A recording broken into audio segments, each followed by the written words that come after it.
Thank you guys for allowing me to share with you tonight. I want to share something that's very close to home for me. I've been hearing a lot in the papers and on the news lately about this one particular subject. It's actually the subject of bullying. It's interesting because there's a lot of people talking about bullying, a lot of people who haven't been bullied. For me, it started in early grade school because in early grade school, my baby teeth fell out. My permanent teeth came in, and when the front two teeth came in, they came in as the most enormous things that you've ever seen on somebody's face. And here with these giant teeth sticking out, and for some reason my lower jaw was a little bit farther back. I couldn't really even shut my mouth, as many of my teachers said over and over again. But my lips literally would not touch because my teeth hung out so far. So, I mean, you can guess it. Believe it or not, if you've heard anybody, say any names to someone who had buck teeth, I guarantee I've heard them all. I mean, I literally Bugs Bunny, you name it, beaver, woodchuck, can opener. I mean, I've heard them all. And it wasn't just kids that were making fun of me. It was not just that. It was going through life day to day, literally standing in line at the grocery store and hearing a little kid behind me saying, "Mom, what's wrong with his teeth?" "Shh, don't stare." Comments like that. I was like, should I join the circus? I mean, what? It was an interesting phenomenon living with these huge teeth. Adults even sometimes made comments. I was actually at this basketball camp, and some kids were messing with me, and I don't even really know what I was going to say. I don't remember. They were saying something. I'm like, oh, yeah. And they're like, you can't do nothing. And I was like, oh, yeah, there's something I can do. And I don't even know what I was going to say, but I remember setting that one up, and the coach said, what, chew through wood? It's like my coach. So it was interesting, but as hard as a lot of that stuff was to go through, because I went through it for a long time, none of it was as hard as seeing my son Alec go through it. See, Alec, he was such a creative, fun kid. When he was a little kid, he was always pretending, and he was always dressing up in different clothes, and he was pretending he was some superhero. I remember once just walking in the room, and here he was, this little tiny kid, and he had this yellow tank top on, and he had this thing tied around his head. And I go, "Hey, Alec, what are you doing?" He goes, "Alec's not here. I am Hercules." I mean, this was him. He was just a creative kid. He was always pretending, and he would just carry that out throughout the day. My wife would be like, "Hey, Alec, pass the potatoes." He's all, "Pass the potatoes, Hercules." It was like, "Oh, Hercules. Oh, okay, thank you." He just loved pretending and stuff. While some of his friends were out, playing football and playing sports, Alec was playing Velociraptor. And he and his friends would pretend that they were velociraptors, and they would sneak through, and they had the walks down everything, and it was hilarious. They were just pretending. He was a fun kid, and he loved other friends. So when he was at church and he was playing with other friends, he really loved it, and he couldn't wait for school to start. And I'll never forget, literally, as we were pulling up for his first day at school, he was so excited. He's like, "Dad, do you think I'll meet lots of friends at school?" I'm like, "Yeah, Alec, you probably will." He's all, "Oh, where are they? Where are they?" I'm like, "Well, as we pull up, you'll probably see some." And literally, I remember pulling up, and Alex pressed against the window, and as we passed some kids, he's all like, "There they are." And literally, he's like, "Hi, friend. Hi, friend." Kids are looking up and going, "Oh my gosh, what a dork." And it's just like, "Hi, friend." It was the most adorable thing you've seen. And I thought, oh man, he's dead meat. Well, his friends were out, playing sports and doing different things, Like I said, his creativity would always come out, and that always didn't necessarily mesh well with the other kids. Not to mention, Alec was the oldest, so when Alec started kindergarten, he was 5 years old. He gets into first grade, he's 6 years old. He's got sisters 2 years younger than him, 4 years younger than him. So while he's in first and second grade, and his friends who had older brothers and sisters, lots of times they were allowed to listen to all kinds of different music and watch different movies. Our house, we didn't do a lot of that stuff. So meanwhile, while his friends are sitting there listening to 50 Cent and that kind of stuff, Alec gets out of the car and he's all, "Three blind mice, three blind," this is what he had listened to, And again, I'm like, oh man, he's dead. He's dead. The first time I ever witnessed it, though, was this one particular Halloween. He was so excited because he had seen the movie Monsters, Inc., and he loved that little green character with a big eye, Mike Wazowski. That's right, you guys know the one, don't you?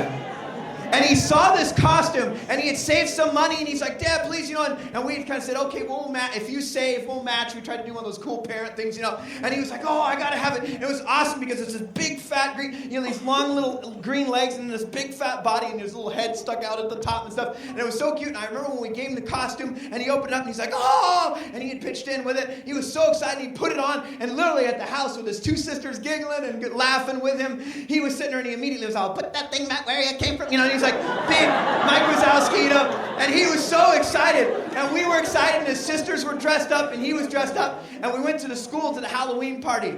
And there we were, and he goes in, and he opens up the doors to the gym, and he's so excited in his little fat green costume, and he walks through the gym there, and a bunch of other kids were there, and you guys know how it is. It's elementary school, and it's all about being cool, a lot of insecurity, a lot of, I don't know if I want to do something goofy because it wouldn't be cool. And here comes Alec walking through in his little green costume, and he's walking through, and immediately you start to hear it.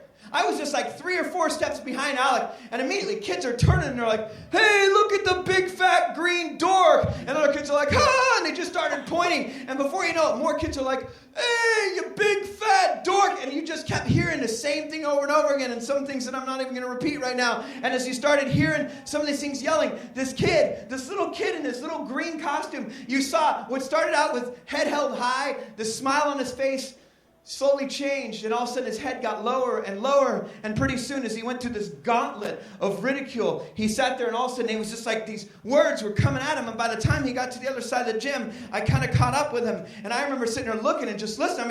I was right there, and these kids are yelling stuff, and finally I got to the other side. He turned around and he just pulled off the head of his costume, and he just kind of came in really close, and he goes, Dad, can we go home now?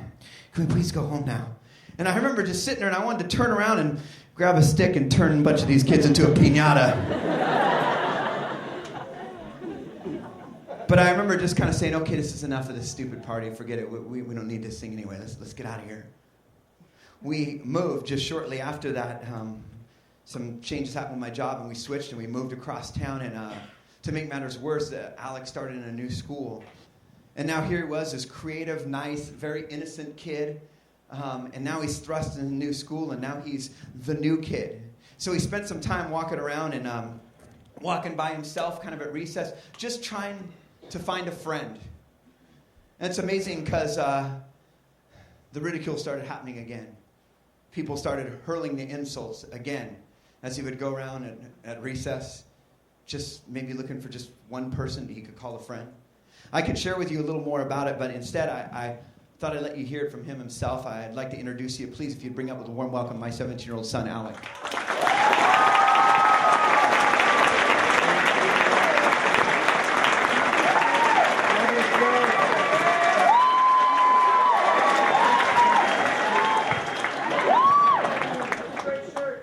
Thank you. All right. Well, I'm Alec, as you all probably know from what my dad just said. As you can probably tell, someone dressed as cool as me, you might have a hard time believing that I was picked on. I mean, look at me. The way I'm dressed, I should be the coolest guy in school, right? Look at me.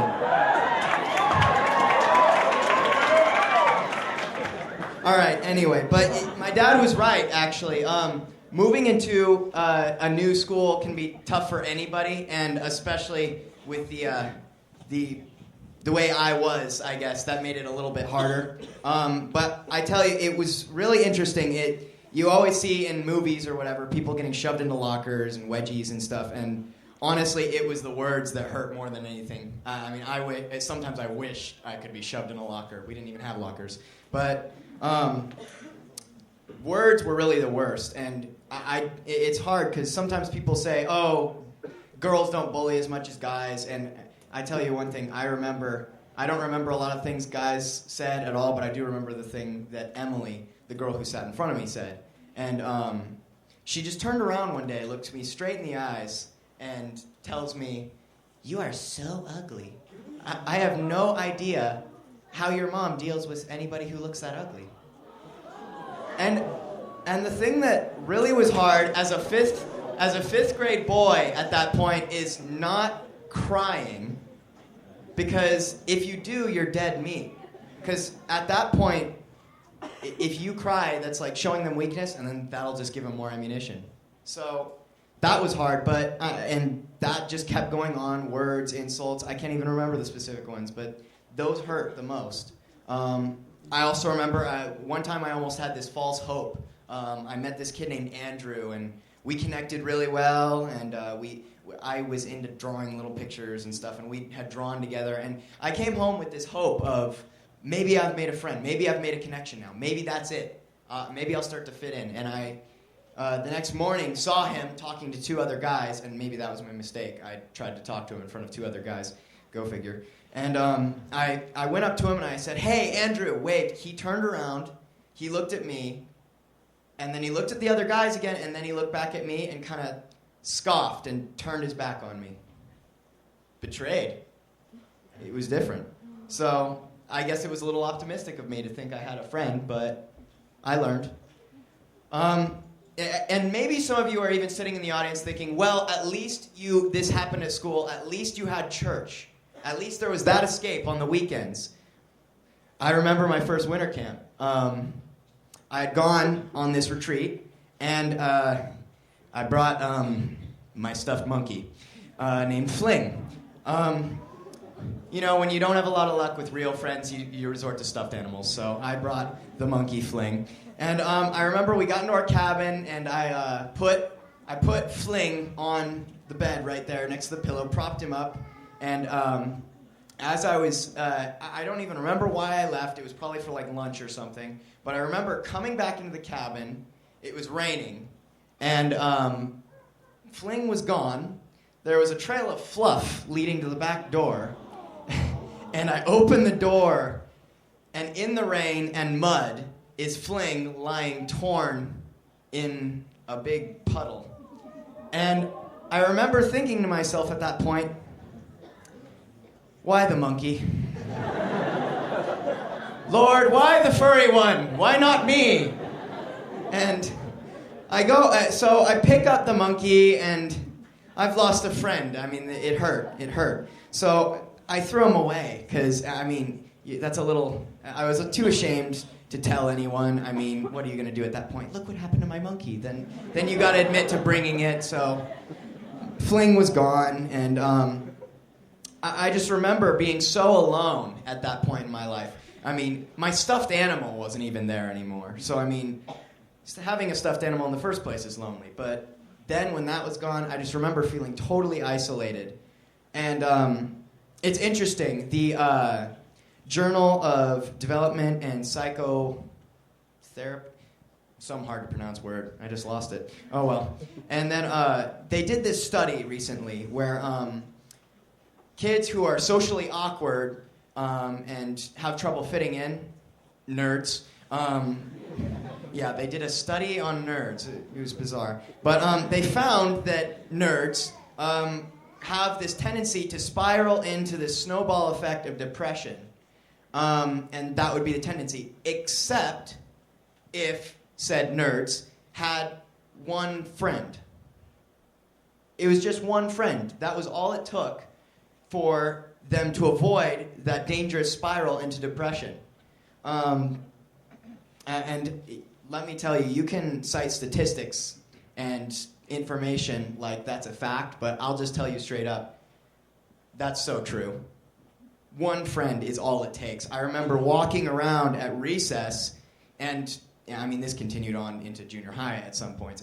Walking around alone, thinking that if there was just one other person I could talk to, that would make the biggest difference in the entire world. I got good at yo-yo, but I mean, that's nothing that really helps. I mean, one person would have, and I wouldn't have been picky. It could have been like some guy who smelled, and I still would have been like, sweet, somebody to talk to. I mean, that's all it takes. So the thing that you guys can take from this is every single one of you can make a difference in someone's life by something as simple as just sitting down next to someone at lunch who you don't ever see talking to somebody. It really is a powerful thing to be a friend and be kind to somebody. So thank you guys. Just wanted to let you guys know.